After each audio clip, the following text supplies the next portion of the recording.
El día de hoy nosotros vamos ya a abordar, digamos, el punto doctrinal, ya no meramente biográfico, de esta figura sumamente luminosa que es San Agustín, el último de los padres de la Iglesia, digamos como del periodo más abordado o el periodo más conocido, y sobre todo el padre más importante para la configuración de lo que en términos generales solemos llamar Occidente. El primer aspecto que vamos a abordar y que es sustancial en el planteamiento que realiza este gran obispo de Hipona es la armonía entre fe y razón.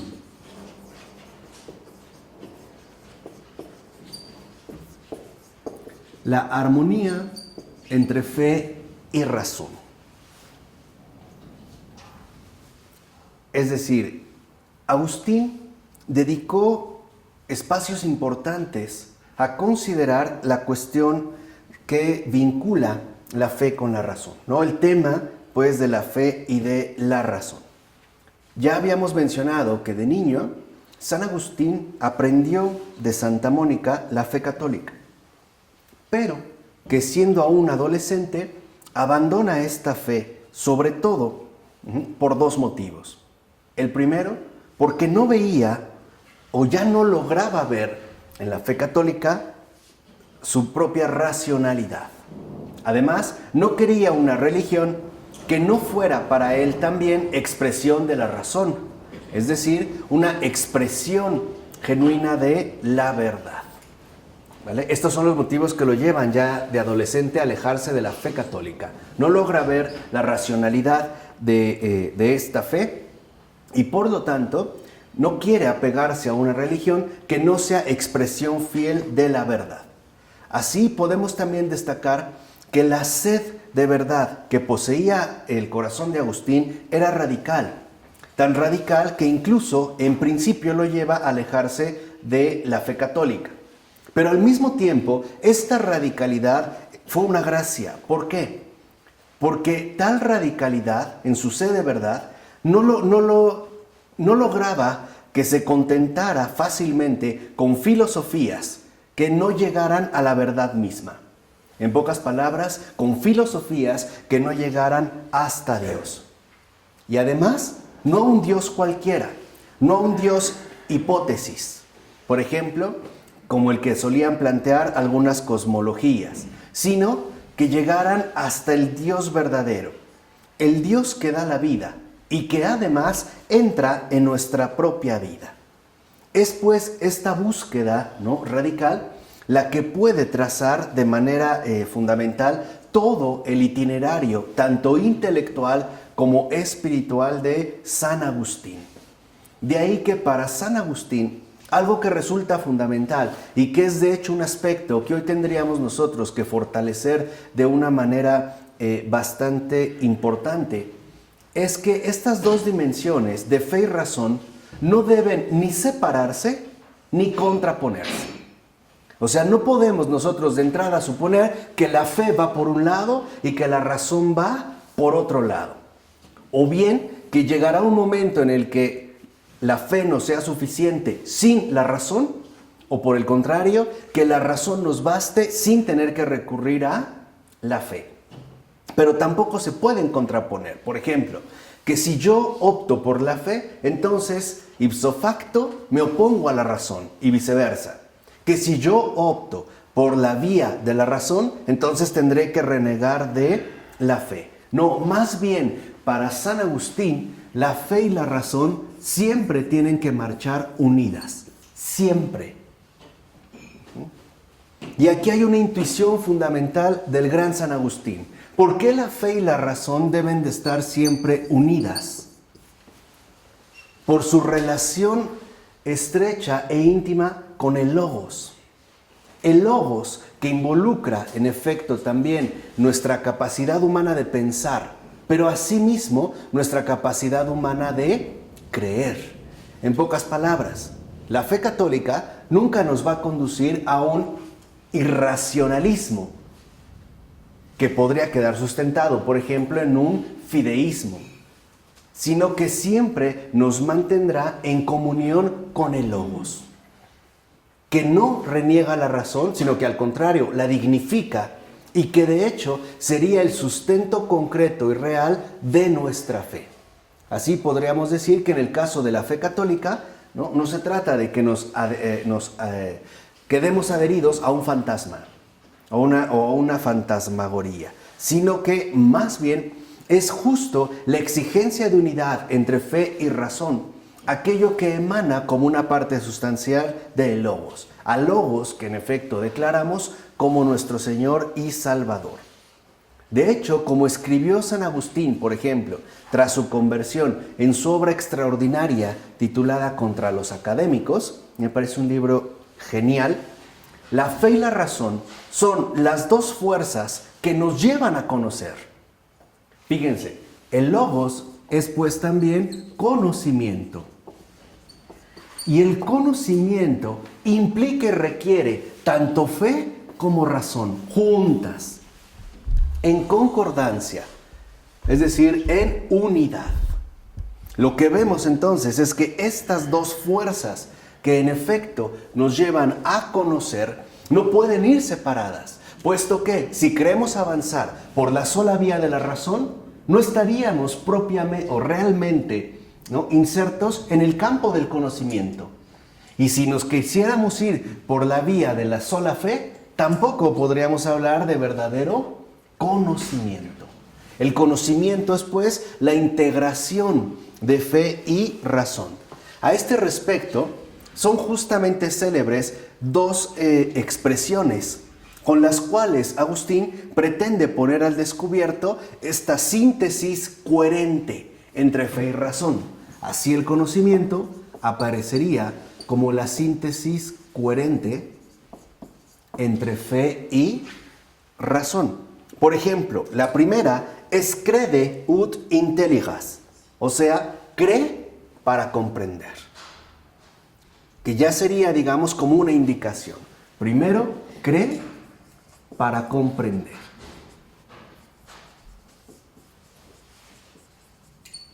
Esta expresión, cree para comprender, que pondré el énfasis en un primer momento en la razón, lo que indica es esta apertura y disponibilidad con respecto a la verdad. Porque muchas veces la razón puede ser incluso un cierto obstáculo para acceder a esa misma verdad.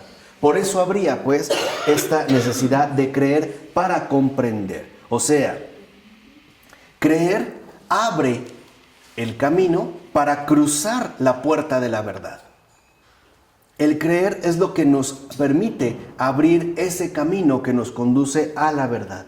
Pero también, y de manera inseparable, intellige ut credas, o sea, comprende para creer.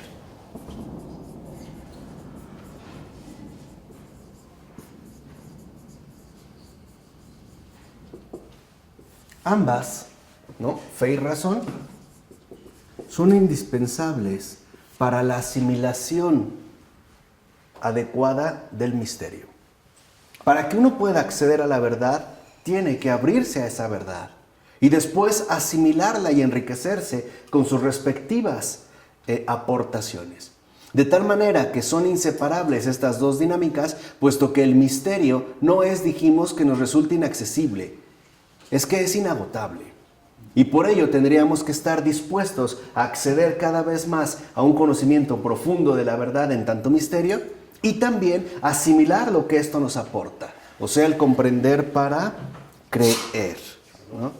Así, lo que literalmente le interesaba a Agustín era encontrar a Dios. Para que verdaderamente nosotros encontremos a Dios, necesitaremos estas dos fuerzas inseparables, fe y razón. De hecho, podemos decir que en estas dos expresiones, Agustín logra como expresar en síntesis el problema que de una u otra manera la Iglesia ha ido también manifestando a lo largo de su camino. Incluso, históricamente hablando, esta síntesis se fue formando, fíjense bien, ya antes de la venida de Cristo, en un encuentro particular. Por un lado, la fe judía, que correspondería al avance propio de la Pero por otro lado, el pensamiento griego, que involucraría el desarrollo de la razón. ¿Y en dónde se conjugó esta síntesis? En lo que se conoce básicamente como el judaísmo helenístico. ¿Qué es lo que hace el judaísmo helenístico? Agrega a la fe las aportaciones benéficas y enriquecedoras de la razón. Por poner un ejemplo un tanto agrícola. Aquí está la semilla, pero la razón es la tierra fértil en la cual ésta germina. Sin tierra no germina la semilla. Sin semilla, la tierra está infecunda. Es pues lo que se conocería ya como judaísmo helenístico, que algunos, digamos, de la parte judía, reaccionaron desfavorablemente, otros no tanto, y algunos de la parte griega, en efecto, pareciera que se oponían a los postulados, es decir, a la apertura al misterio que ya comporta la cuestión de fe, ¿vale? Al menos en los términos históricos. Ahora, esta armonía para Agustín expresaba sobre todo algo muy importante, que Dios no está lejos. O sea, Dios no está lejos de nuestra razón y tampoco está lejos de nuestra vida, de nuestra experiencia vivencial. Es más, Dios está cerca de todo ser humano, cerca de nuestro corazón y de nuestra razón. Lo único que necesitamos es ponernos en camino. O sea, ponernos en marcha hacia ese encuentro esplendoroso con la verdad. Y, dicho sea de paso, el propio Agustín experimentó con gran intensidad esta cercanía de Dios al hombre. Tan es así que la presencia de Dios en el hombre, dirá San Agustín, es cercana, profunda, pero también misteriosa. Y la podríamos nosotros encontrar y reconocer en el ámbito de la intimidad. Dice Agustín, por ejemplo, en su tratado De Vera Religione. Dice, no hay que salir fuera, vuelve a ti mismo. La verdad habita en lo más íntimo del hombre. Y si encuentras que tu naturaleza es mudable, trasciéndete a ti mismo. Pero al hacerlo, recuerda que trasciendes un alma que razona. Así pues, dirígete a donde se enciende la luz misma de la razón. De tal forma que no creamos que trascender, ¿no?, o acceder al misterio involucraría una degradación de la razón. Si eso ocurre, más bien estaríamos nosotros extraviados. Y al revés. Si creemos que a través de la exaltación de la razón dejamos atrás la fe, estamos equivocados. No estaríamos propiamente en el ámbito del conocimiento. O sea, en síntesis, estaríamos más bien ya fuera del misterio. De aquí, Agustín será el gran indagador de la intimidad humana. Esta intimidad que de hecho lo llevará a tener en cuenta lo siguiente. Alejarse de Dios implica alejarse de uno mismo. Desconocerse a uno mismo involucra desconocer a Dios. Dice Agustín, por ejemplo, en las Confesiones, tú estabas ciertamente delante de mí, mas yo me había alejado también de mí, y no acertaba a hallarme, cuánto menos a ti. ¿No esto es como algo importante para estos tiempos, donde incluso parece que no tenemos ya certeza o claridad con respecto a algo que debiera ser tan básico como ¿qué es un hombre? ¿Qué es un ser humano? ¿No vemos hoy la fragmentación con respecto a la concepción misma del hombre? Para algunos se reduce a un código genético matemáticamente estructurado. Para otros quizá es un producto de un proceso evolutivo ciego que no conduce a ninguna parte. Para otros es un absurdo. Para otros tal, para otros tal. La pregunta es, si hoy ni siquiera logramos encontrarnos a nosotros mismos en tantos seres humanos, ¿cómo es que pretenderemos encontrar entonces a Dios? ¿No será que también tiene que ver que el mundo contemporáneo experimenta lo que viviera ya hace tantos siglos el alma de San Agustín? Que al alejarse incluso de sí mismo, se aleja pues también de Dios. Y es precisamente porque San Agustín vivió a fondo este itinerario intelectual y espiritual, es que supo presentarlos con tanta claridad en sus obras. O sea, con tanta profundidad y sabiduría, reconociendo en otros dos pasajes muy famosos de las Confesiones que el hombre es un gran enigma y también un gran abismo. Entonces, lo que vemos es que si el misterio conduce a Dios, también el misterio conduce al hombre. ¿Se entiende el por qué la necesidad de conocerse a uno mismo? ¿Y no es justo lo que las tendencias contemporáneas pretenden erradicar? Por ejemplo, a través de las definiciones que antes he mencionado. ¿No pareciera que todo, incluso con respecto al hombre, está perfectamente claro y nítido? Por ejemplo, tantos pares de cromosomas para configurar esta hélice genética, ¿no? Que de hecho se busca conocer a fondo para manipularla mejor. ¿No será que al erradicar incluso el misterio de nosotros, en efecto lo que se prohíbe o lo que se busca obstaculizar es nuestra propia comunión con Dios? Es decir, comenzar por el desconocimiento de nosotros mismos para con ello bloquear así de igual manera el conocimiento de Dios. ¿No será por eso que quieren decirnos que o bien somos descendientes del mono o no sé qué tantas cosas? Como si ya todo estuviera absolutamente claro. No, San Agustín insistía, el hombre es un gran enigma y un gran abismo, es misterio. Y por ende es un enigma y abismo que solo Cristo ilumina y colma. Nada más.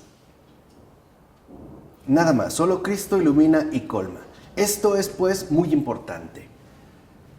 Quien se desconoce a sí mismo, desconoce también a Dios. Quien está lejos de Dios, también está lejos de sí mismo. Y solo podrá encontrarse así si se encuentra con Dios. El encuentro con Dios. Así el misterio lo que promueve es un encuentro.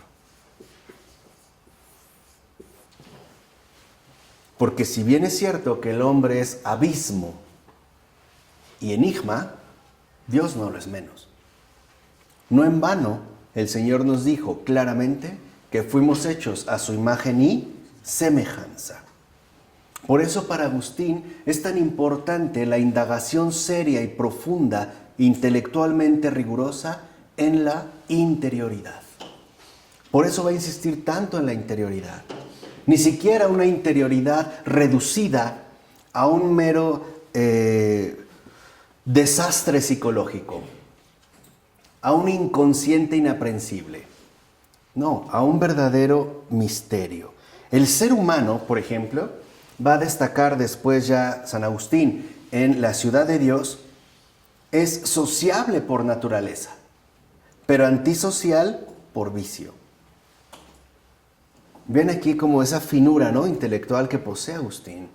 Nosotros somos sociales por naturaleza. Es decir, este encuentro lo que nos manifiesta también es que el hombre también es misterio de comunión, es misterio de ser, ya no del ser, ¿no? Como si se tratara de una adjetivación, de un predicado en el cual nosotros podemos husmear e incluso manipular como se nos da la regalada gana. Por eso en Filosofía Católica estamos llevando también este curso de metafísica. No es el misterio del ser, es el misterio de ser enigma, ¿no?, y de ser también abismo, de ser imagen y semejanza como Dios, y por ende también de ser encuentro pleno a través de la fe y la razón. Dijimos, las dos siempre inseparables. Y por ello va a decir San Agustín, solo Cristo es el único que nos salva de estos vicios, porque es el único mediador entre Dios y la humanidad. Es pues, dirá San Agustín, camino universal de la libertad y de la salvación.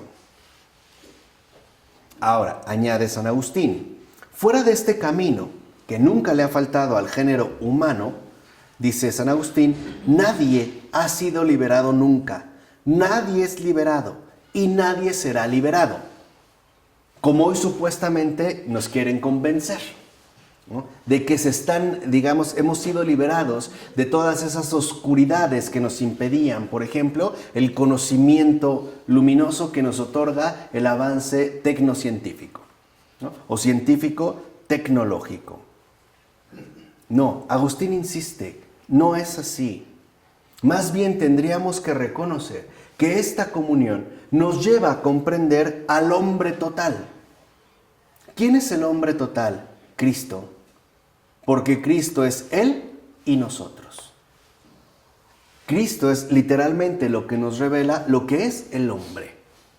En su esencia, digámoslo así, más profunda o más abismal, ¿no? En este abismo, en este enigma que comprende, apunta a que el misterio de ser es misterio de ser hijo de Dios, por gracia.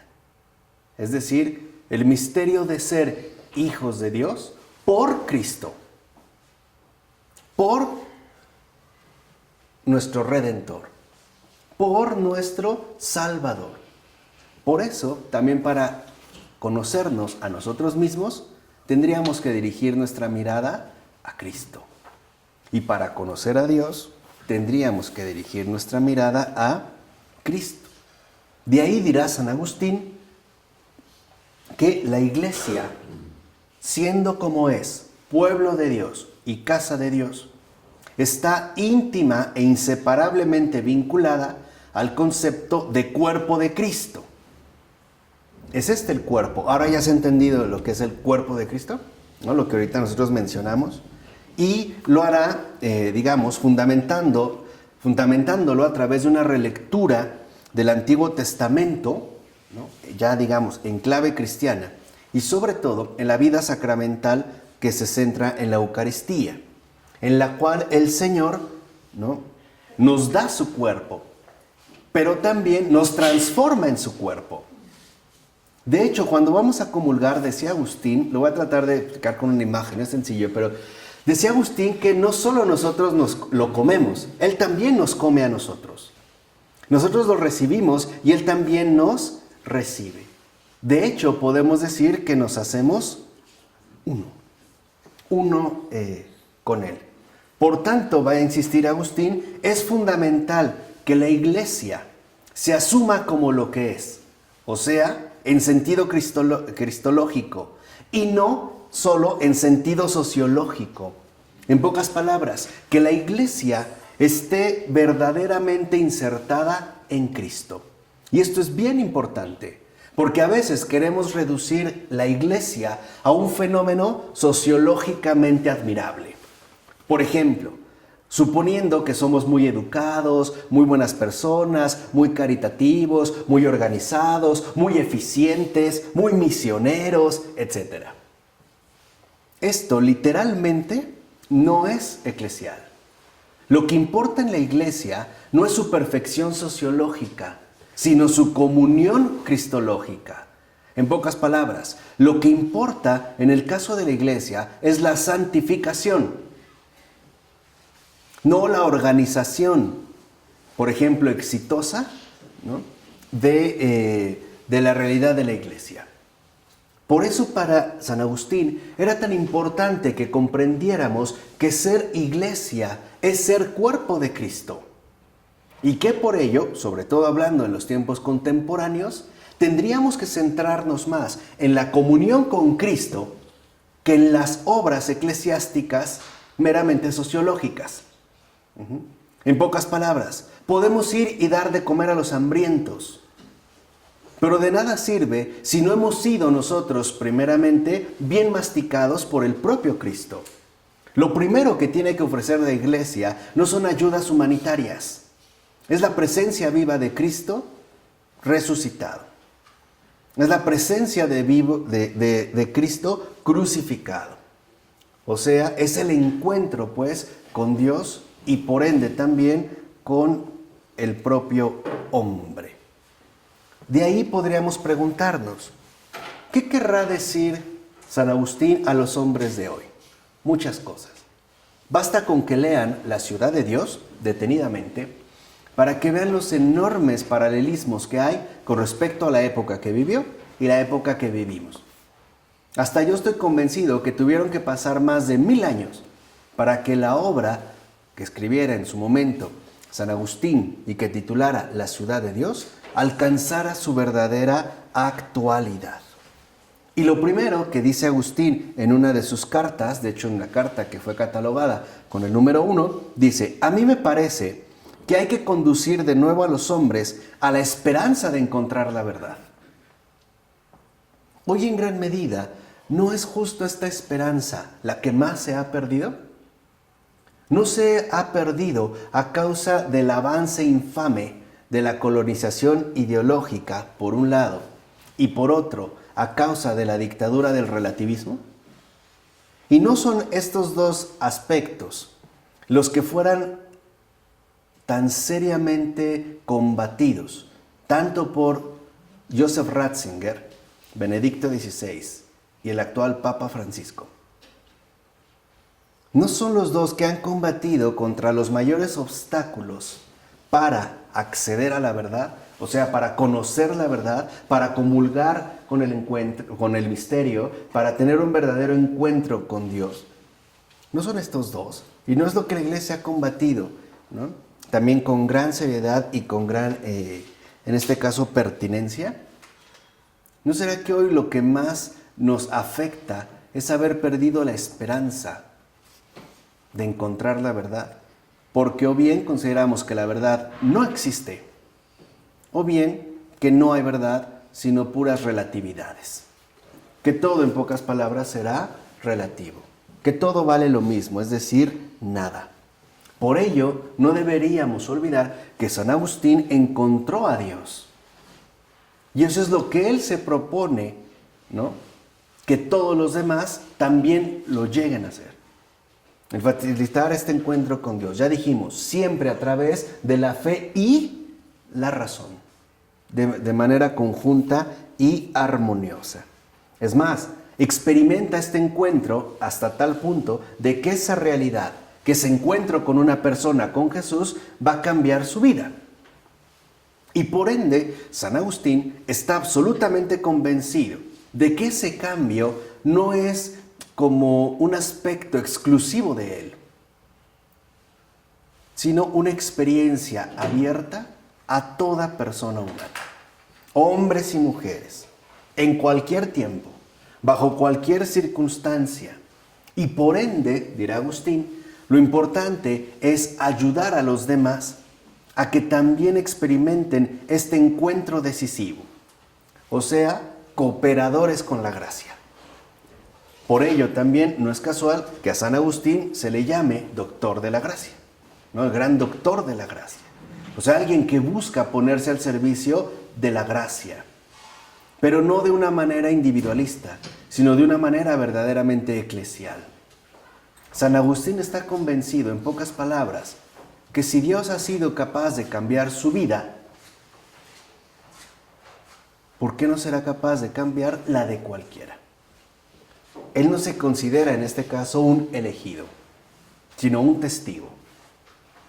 No es lo que ha recibido un privilegio, sino una responsabilidad. Y esta responsabilidad enorme es la que Agustín va a reflejar a lo largo de sus muchas obras. En realidad, Agustín escribió muchísimo. San Posidio, que fuera su amigo cercano, que estuvo acompañándolo con él en sus últimos días, dice que por lo menos el propio Agustín etiquetó, ordenó más de 1000 escritos, sin contar todos los sermones, cartas y eso, O sea, que él, logró catalogar. De hecho, el propio Posidio, como veremos, se sorprendía de que fuera capaz de que una persona tan ocupada como obispo, como pastor, etcétera, como ser humano que siempre estaba lleno de pendientes, pudiera escribir tanto y pudiera escribir de esa manera. Y lo que vemos es que entonces esta responsabilidad, ¿no?, se manifiesta ya en el hecho de que se produce un cambio particular. De ser predicador retórico, ¿no?, al momento de decidirse a seguir a Jesús, deja de hablar para los grandes de la corte imperial y ahora se va a dirigir a la población sencilla de Hipona. Dirá Posidio: muchos libros fueron redactados y publicados por él. Muchas predicaciones fueron pronunciadas en la iglesia. Fueron transcritas y corregidas, ya sea para refutar a herejes o ya para interpretar las sagradas escrituras para edificación de los santos hijos de la iglesia. Estas obras, afirma Posidio, son tan numerosas que apenas un estudioso tiene la posibilidad de leerlas y aprender a conocerlas. Y esto no ha cambiado hasta la fecha. Por ejemplo, en español se sacó la edición de obras completas de San Agustín en la editorial Bach, edición bilingüe, latín-español, pasta dura. Muy buenas, muy caras, por cierto, pero son más de 40 volúmenes. De lo que se conservó, porque otras cosas se perdieron. Entonces, alguien que diga que conoce absolutamente a la perfección la obra de Agustín, probablemente, si no miente, exagera. Porque una cosa es haberla leído y otra cosa es haberla asimilado. Y dudo mucho que, como es un solo estudioso, lo pueda hacer. Ya desde entonces se reconocía. Ahora, en esta ingente obra y producción, ¿no?, dijimos de responsabilidad, de cooperación con respecto a la gracia, van a destacar algunas obras, sobre todo por su gran importancia, tanto teológica como filosófica. La más conocida, en definitiva, son las Confesiones. Y de hecho, el propio título, en latín, ya indica lo específico de esta autobiografía. No olvidemos que en el latín clásico, desarrollado en la tradición de los salmos, la palabra confesiones tiene dos significados, que de hecho se entrecruzan.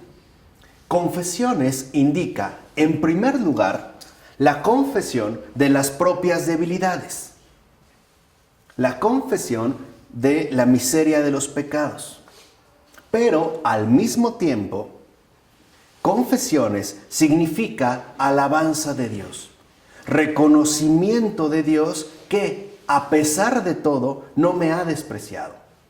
Por eso las confesiones son, pues, ¿no?, confesión de las propias debilidades, pero también alabanza de la misericordia. Eso es lo que vamos a encontrar en las confesiones. De hecho, es un himno. Sí tiene como una estructura musical. Lo que veremos es que mientras más Agustín parece incidir o destacar sus propias debilidades, más se resalta la misericordia de Dios. En pocas palabras, ¿qué es lo que hace San Agustín? Lo que hace es ver la propia miseria a la luz de Dios. Y ver la propia miseria a la luz de Dios es una confesión. De hecho, eso es lo que tendríamos que hacer, incluso cuando nos vamos a confesar.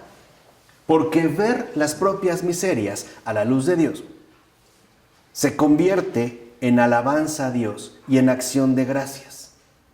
Porque Dios nos ama y nos acepta. Dios nos ama, nos acepta, nos transforma y además nos eleva hacia sí mismo. Ahora, sobre estas mismas confesiones que tuvieron ya gran éxito en vida de San Agustín, él mismo escribió: han ejercido sobre mí un gran influjo mientras las escribía y lo siguen ejerciendo todavía cuando las vuelvo a leer. Hay muchos hermanos a quienes gustan estas obras, como hasta la fecha. Si uno hace una adecuada lectura de las confesiones, uno tendría que salir lleno de esperanza y confianza en la bondad invencible de Dios. De hecho, es gracias a las confesiones que nosotros podemos seguir literalmente, paso a paso, el camino interior de este hombre extraordinario y sobre todo apasionado por Dios. Ahora, menos difundidas, aunque igualmente originales y muy, muy importantes, son las llamadas retractaciones, que traducimos por las retractaciones, y que fueron redactadas en 2 libros en torno al año 427. Agustín, ya anciano, lo que hace es hacer de sus propias obras una labor de revisión, que es retractatio, no es echarse para atrás, es revisar lo previamente escrito, ¿no? Revisa pues toda su obra anterior y va a dejar un documento en verdad precioso, pero sobre todo una enseñanza de sinceridad y de humildad intelectual, que es cosa que quizá hoy en día también empieza a escasear. Pensamos que lo que hemos elaborado es intocable y que no tendríamos necesidad alguna de revisar, por ejemplo, ¿no?, lo que hemos producido. Ahora, la ciudad de Dios es, en definitiva, la obra culminante del gran San Agustín. Es su obra magna. De hecho, es una obra imponente, en serio, y será decisiva, por ejemplo, para el desarrollo del pensamiento político occidental y para la teología cristiana de la historia. Fue escrita entre los años 413 y 426 en 22 libros. Por cierto, recuerden que cuando en este contexto hablamos de libros, estamos hablando de capítulos, lo que hoy nosotros conoceríamos como capítulos. Estos capítulos se podrían llegar a ordenar en tomos, que es lo que hoy nosotros solemos conocer como libro, ¿no? Pero bueno, ahí se hablaba en 22 libros. ¿Por qué le escribió? En primer lugar, la ocasión fue el saqueo de Roma por parte de los godos en el año 410. Muchos paganos, y también es cierto que muchos cristianos, estaban convencidos de lo siguiente: Roma ha caído. Ahora el Dios cristiano y los apóstoles ya no pueden proteger la ciudad. Estamos pues desamparados.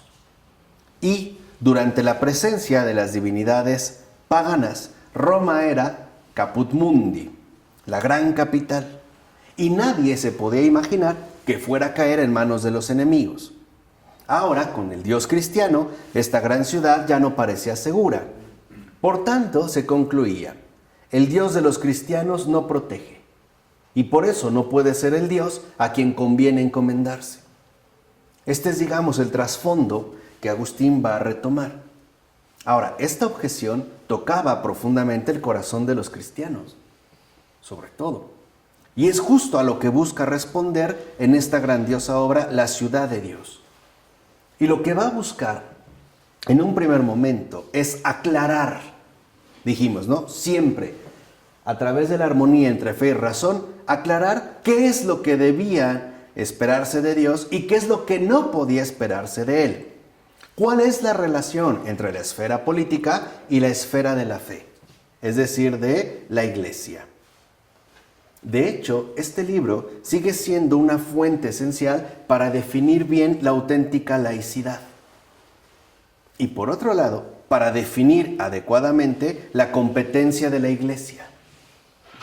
Entender qué lugar le corresponde a cada uno, tanto a los laicos como a los eclesiásticos. Y por si esto no fuera suficiente, esta obra, La ciudad de Dios, también es una presentación de la historia de la humanidad gobernada por la divina providencia. Y eso también es bellísimo. De hecho, La ciudad de Dios es un texto consolatorio. Tal cual, Ahí ya se ve de verdad al padre Agustín, o sea, en el sentido literal. Ya no solo al sacerdote, al obispo, al padre Agustín, que incluso se dirige de una manera muy especial, de una manera entrañable, tan llena de afecto, a religiosas que habían sido violadas, por ejemplo, por los invasores. Y una de las cosas que les dice es que se consuelen, puesto que si su cuerpo ha sido mancillado, pero su corazón ha quedado intacto, no hay nada que temer. Y que no, digamos, acudan a la locura del suicidio, puesto que si ellas no han sido las causantes de un crimen, ¿por qué tendrían que ser las protagonistas de una tragedia? ¿No? Entre otras cosas. Es bastante consolatorio. Pero insiste Agustín que al menos actualmente, es decir, temporalmente, esta historia se encuentra dividida en dos amores. ¿No? Es el primero que va a hablar de estas dos ciudades. Y es el modo en el cual Agustín presentará de manera general la historia. La historia como una lucha ininterrumpida entre estos dos amores. ¿Cuáles son?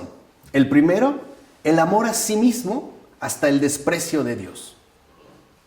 El segundo, el amor a Dios hasta el desprecio de sí mismo. O sea, el amor a Dios hasta el desprecio de sí mismo es la ciudad celeste. Mientras que el amor a sí mismo hasta el desprecio de Dios es la ciudad terrestre. Dirá que esta es como la competencia o digamos el conflicto generado en el transcurrir de lo que llamamos historia. Y por eso no es irrelevante ni carece, ¿no?, de una importancia incluso para nuestros días. Ahora, igualmente importante es otra de sus obras que tituló De Trinitate, o sea, el de Trinidad. Es una obra escrita en 15 libros cuyo núcleo principal aborda la cuestión de la fe cristiana, es decir, la cuestión del Dios uno y trino. En esta obra, Agustín va a tratar de reflexionar y tratar de comprender el misterio de Dios, que es único, creador del mundo, de todos nosotros, pero que es amor. Y que para poder entender este misterio de amor, tendríamos que ingresar al misterio de la Trinidad. Es lo que realmente nos revelaría el amor. Por ello, para comprender el misterio, dirá Agustín, necesitamos abordar su ser trinitario. O sea, a las tres personas, en la unidad más real y profunda del único Dios. Eso es lo que va a hacer en el De Trinitate. En su texto, el de Doctrina Cristiana, lo que hace allá Agustín, en cambio, es una auténtica introducción cultural a la interpretación de la Biblia y, en definitiva, al cristianismo mismo. Y va a tener una influencia decisiva en la formación de la cultura occidental. Ahora, con gran humildad, San Agustín siempre fue consciente de su talla intelectual. En pocas palabras, San Agustín siempre supo que estaba hiperdotado de inteligencia. Esto siempre lo supo, nunca renegó de ello ni nada. Pero para él, lo más importante era llevar el mensaje cristiano a los sencillos que redactar grandes obras a nivel teológico. ¿Se entiende? Era, digamos, como el postulado de Agustín.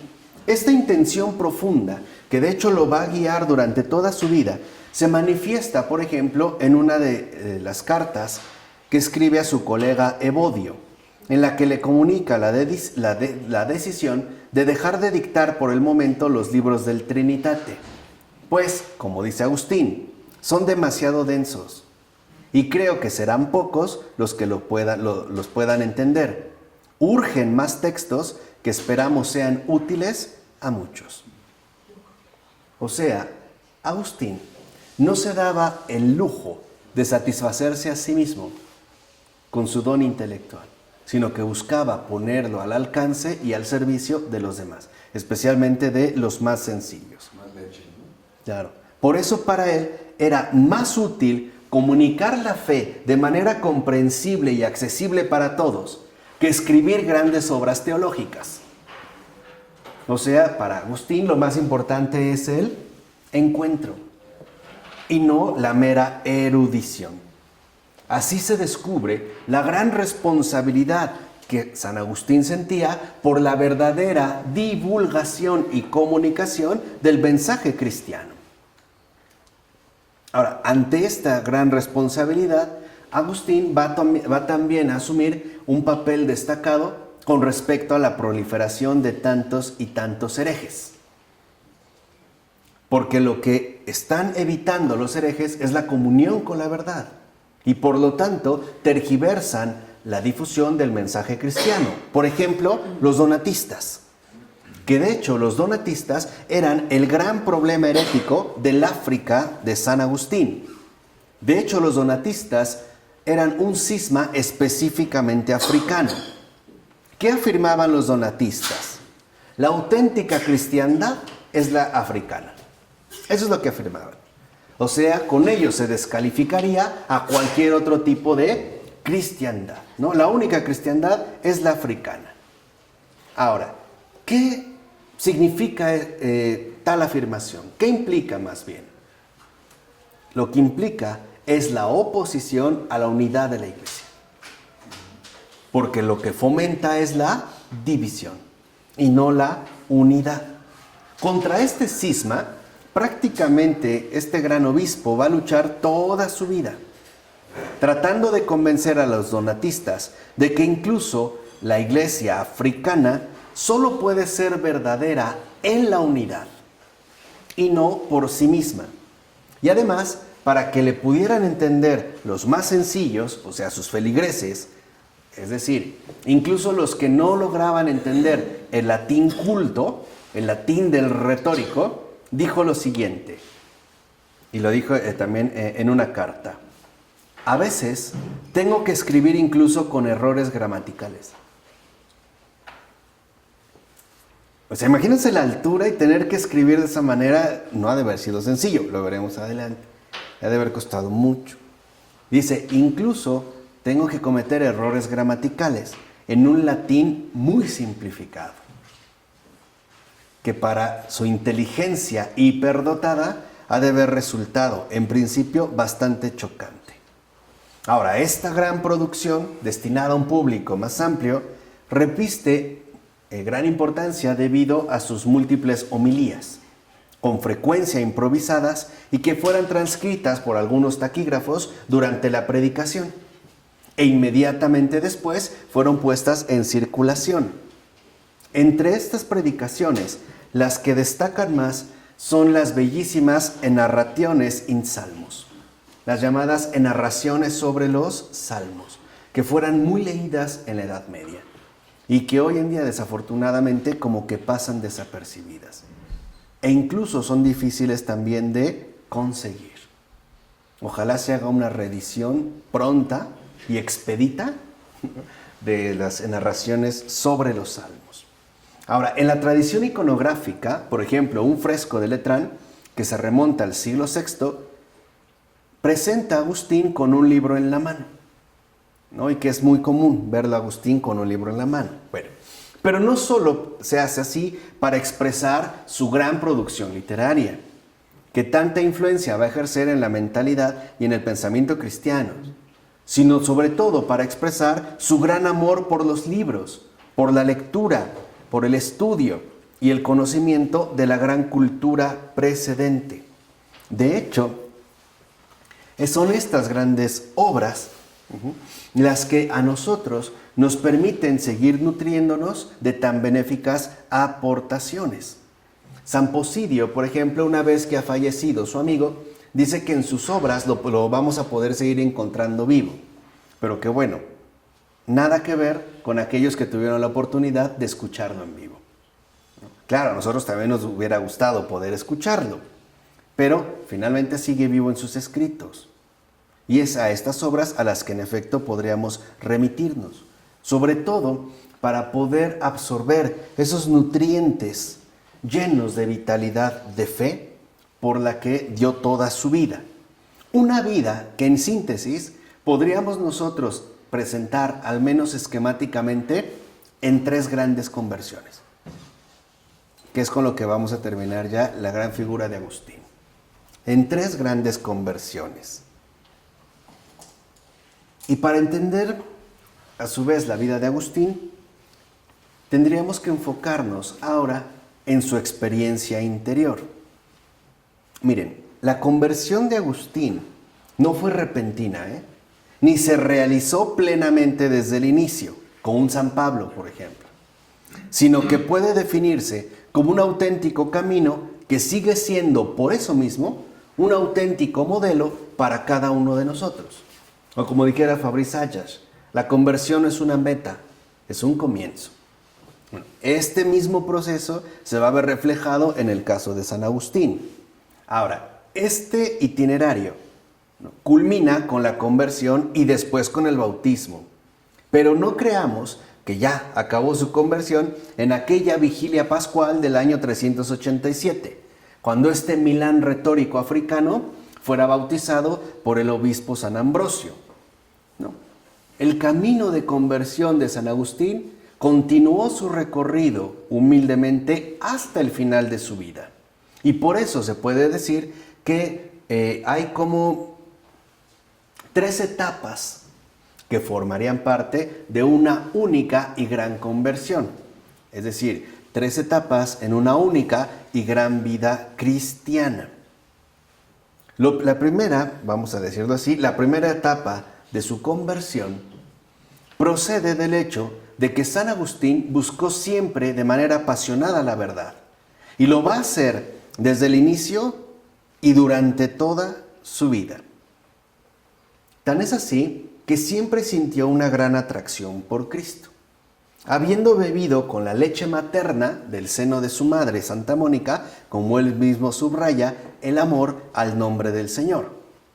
Sí, pero también de la filosofía, sobre todo la platónica, que sí contribuyó, en el caso de Agustín, a acercarlo más a Cristo, manifestándole la existencia de Logos, o sea, de la razón creadora. Ahora, los libros de estos filósofos le indicaban que existe la razón, o sea que existe el Logos.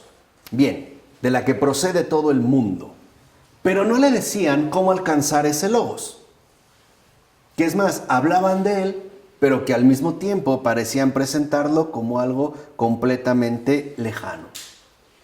Lo que le ayudó a superar, digamos, este vacío es las lecturas del apóstol Pablo, ya en la fe de la Iglesia Católica, que le van a revelar por fin la verdad. Así, San Agustín va a sintetizar esta experiencia en una de las páginas más famosas de las Confesiones, donde cuenta cómo en un momento, o más bien en el tormento de sus reflexiones, habiéndose retirado ya a un jardín, escuchó de repente una voz infantil que repetía una cantilena que nunca antes había escuchado. Tole, lege, tole, lege, toma, le, toma, le. En ese momento, dice el propio Agustín, se acordó de la conversión de San Antonio Abad, padre del monaquismo, y de manera rápida volvió a tomar el texto de San Pablo que poco antes tenía entre sus manos. Lo abrió y la mirada se fijó en el pasaje de la carta a los Romanos, donde el apóstol exhorta a abandonar las obras de la carne y a revestirse de Cristo. ¿Recuerdan? Romanos 13, versículos 13-14. Ya nada de comilonas, de borracheras, de vanidades. O sea, eso es lo que lo abrió y ¡pum! Toma y lee, leyó. Y esta expresión, por ejemplo, es donde tiene pues como la primera etapa de la gran conversión de Agustín. De hecho, es este toque de gracia lo que le permite comprender a San Agustín que en realidad Dios no estaba tan lejos como le parecía, que no está completamente distante, sino que se ha hecho cercano, es decir, se ha convertido en uno de nosotros. En este sentido, la fe en Cristo lleva a cumplimiento la larga búsqueda de Agustín en el camino de la verdad. A partir de ese momento, San Agustín va a quedar convencido de una cosa: solo un Dios que se ha hecho tocable, que se ha puesto a nuestro alcance, que se ha hecho uno de nosotros, era realmente un Dios al que se puede rezar. Comprender y conocer. Y aún más, por el cual y en el cual se podía vivir.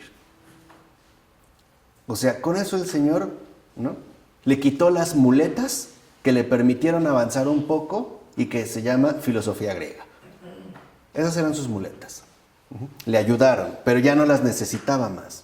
Ahora, Este es un camino que ciertamente hay que recorrer con valentía y al mismo tiempo con humildad, abierto siempre a una purificación permanente y que todos necesitamos.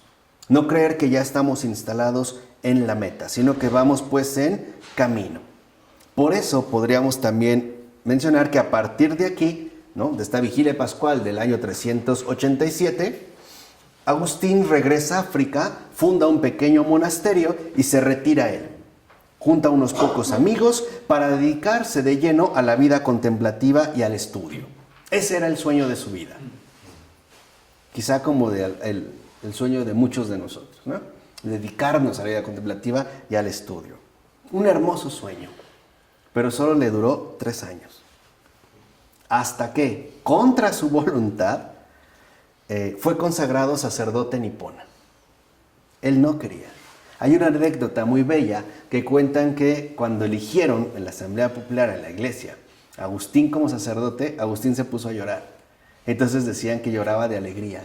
Y él lloraba literalmente de berrinche porque no quería. Era por eso que estaba más bien llorando. Y por lo tanto, al ser ordenado sacerdote contra su voluntad, pues también va a ser destinado a servir a los fieles. Ahora, Agustín siguió viviendo con Cristo y por Cristo, pero al servicio de todos. Esto, hay que decirlo, le resultaba muy difícil, porque iba totalmente en sentido opuesto a lo que él anhelaba. Una vida de soledad y de retiro. Aquí era una vida de servicio y entrega. Pero desde el inicio, Agustín comprende que solo podía vivir realmente con Cristo y por Cristo, viviendo para los demás. Y no solamente en su contemplación privada, por muy grande que ésta fuera. Así, renunciando, no de manera fácil, a una vida consagrada solo a la meditación, San Agustín va a aprender, a menudo con muchas dificultades, a poner a disposición el fruto de su inteligencia para beneficio de los demás y no para beneficio propio. Lo que dijimos, incluso imagínense para una persona de tal nivel que hablaba, ¿no?, en una retórica de un latín impecable, tener que cometer, a propósito, errores gramaticales. Es como si un pintor perfeccionista tuviera que hacer trazos toscos. O no sé, un Mozart teniendo que componer una sinfonía con ciertas partes desafinadas o incorrecciones musicales. Es un poco para que vean como la dificultad que tenía, ¿no? Bueno, pero Agustín va a tener que aprender. ¿A qué va a aprender Agustín? A comunicar su fe a la gente sencilla y a vivir así para ella en aquella ciudad que de hecho se va a convertir en su ciudad. Va a aprender también a desempeñar de manera incansable una actividad generosa y pesada que él mismo describe con estas palabras en uno de sus hermosos sermones. Dice Agustín: continuamente predicar, discutir, reprender, edificar, estar a disposición de todos es una gran carga y un gran peso, una enorme fatiga. Su segunda conversión consistió en comprender que solo se llega a los demás a través de la sencillez y la humildad. Es decir, a través del servicio y la comunión, y no del aislamiento. Pero hay una última etapa en el camino de San Agustín, que podríamos considerar una tercera conversión. En esta última etapa, Agustín se va a dedicar, literalmente, a pedir perdón a Dios cada día de su vida. A pedir perdón a Dios cada día de su vida. Al inicio, por ejemplo, ¿no?, en los ardores de su primera conversión, Agustín había pensado que una vez bautizado en la vida de comunión con Cristo, sobre todo en los sacramentos, en la celebración de la Eucaristía, iba a llegar por fin la vida propuesta en el Sermón de la Montaña. O sea, se adquiría la perfección donada en el bautismo y además reconfirmada y restablecida en la Eucaristía. Pero en la última parte de su vida, comprendió que no era verdad lo que había dicho en sus primeras predicaciones sobre el Sermón de la Montaña.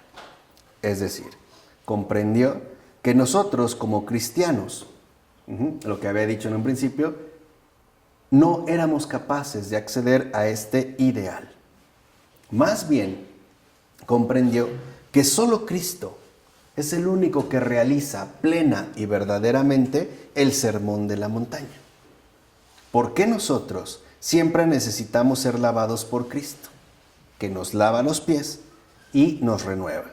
En pocas palabras, que nosotros somos pecadores. Eso es lo que comprendió. Fíjense, hasta el final de su vida, ¿no? Y que por ende necesitamos una conversión permanente. Es más, Agustín insiste que hasta el final necesitamos perseverar en la humildad que nos conduce a reconocer que somos pecadores en camino, hasta que el Señor nos extienda su mano y nos la dé definitivamente para introducirnos en la vida eterna. De hecho, San Agustín murió con esta última actitud de humildad vivida día tras día. Lo que quizá más le faltaba ejercitar, lo ejercitó. Y aparte sí, él lo ejercitó con lágrimas. Seguimos pidiendo perdón de sus pecados. Ahora esta actitud de humildad profunda ante el único Señor Jesús lo va a introducir precisamente en una actitud también de humildad intelectual. Sabemos que San Agustín es una de las figuras más grandes de la historia del pensamiento. Y por eso, en los últimos años de su vida, va a querer someter a un examen crítico, lúcido, sus numerosísimas obras. Dijimos, ¿no? Así es como surgen las retractaciones. ¿Y qué es lo que resplandece en las retractaciones? Esta revisión de sus planteamientos, en la cual finalmente llega a una conclusión. La fe es siempre humilde y sencilla. Y a esta fe ya nada más le llama católica, es decir, iglesia. Vean lo que dice ahí, por ejemplo, Agustín. He comprendido que uno solo es verdaderamente perfecto y que las palabras del Sermón de la Montaña solo se realizan totalmente en uno solo, en Jesucristo mismo. Por el contrario, toda la iglesia, todos nosotros, incluidos los apóstoles, debe rezar cada día. Y rezar con insistencia, perdona nuestras ofensas, como también nosotros perdonamos a los que nos ofenden. Por eso San Agustín, convertido a Cristo, que es verdad y amor, lo va a seguir durante toda la vida y se va a transformar así en un modelo para todo ser humano. ¿Puede explicar por qué dice que el Sermón de la Montaña solo se realiza en Cristo, si Cristo nos lo da a nosotros? Sí, nos lo da, pero para aceptarle a Él. O sea, en pocas palabras, la exigencia dada en el Sermón de la Montaña solo es absoluta y perfectamente realizable por Cristo. Porque si no, cabría pues como una leve tentación de suponer que seríamos capaces de llegar a lo que Cristo nos dice, pero sin Él. Eso es justo lo que Él va a evitar, o sea, el no dejarnos ir pues por un engaño. De ahí pues que Agustín nos insiste una y otra vez en la necesidad que tenemos de conocer la realidad fundamental, que Dios es amor y que el encuentro con Él es la única respuesta a todas las inquietudes del corazón humano. Un corazón en el que vive la esperanza, una esperanza que no desespera, una esperanza que no se cansa, una esperanza que siempre espera.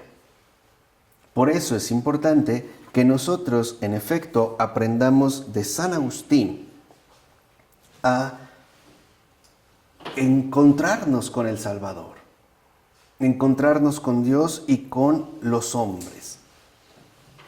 Que nunca nos cerremos a Dios ni tampoco a los demás. Y pidamosle al Señor que también nos conceda la gracia de seguir de cerca el ejemplo de este gran converso. para que junto con San Agustín encontremos la verdadera alegría, la verdadera vida, y seamos un solo coro en ese canto eterno de alabanza a nuestro Señor, que sabemos, nuestro Señor y Dios, que es Padre, Hijo y Espíritu Santo. Amén.